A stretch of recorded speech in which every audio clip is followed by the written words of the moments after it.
وأعطي الكلمة الآن للسيد مولاي إبراهيم شريف. تفضل يا سيدي.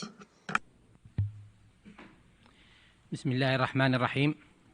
السيدة الرئيسة، أتقدم إليكم بصفتي رئيس المجلس البلدي لمدينة السمارة، إحدى حواضر الصحراء المغربية التي أتشرف بأن اختارتني ساكنتها من خلال انتخابات شفافة ونزيهة لأمثلهم في تسيير الشأن العام، ومعي في ذلك زملاء صحراويون وصحراويات نشارك من مواقع متقدمة في صناعة القرار المحلي والجهوي، ونسهر بشكل يومي على خدمة هذه الساكنة من خلال تعزيز ولوجها للحقوق الاقتصادية والاجتماعية، وكذا تعميق التشاور معها من أجل تنزيل سياسات عمومية تتجاوب مع تطلعاتها وانتظاراتها اليومية.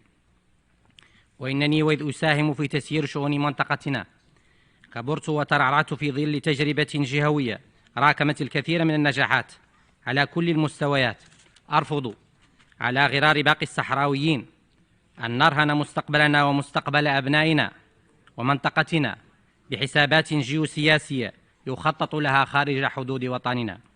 السيدة الرئيسة، من خلال استقراء سريع لمراحل تطور هذا النزاع الإقليمي تترسخ القناعة بأن نفس الأطراف التي عرقلت مساعي البحث عن الحل التي أطلقتها الأمم المتحدة هي نفسها اليوم التي تناور كي تتنصل من مسؤوليتها في إطالة أمد هذا النزاع.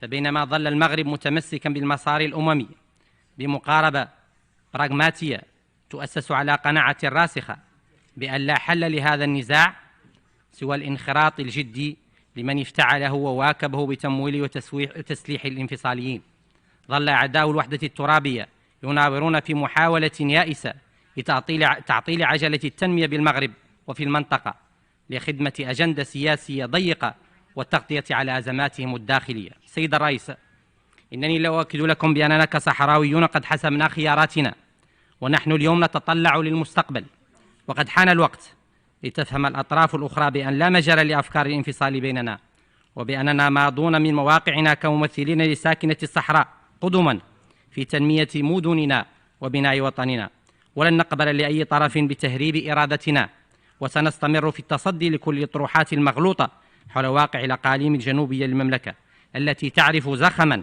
تنمويا جعل منها قطبا اقتصاديا صاعدا مفتوحا على العالم.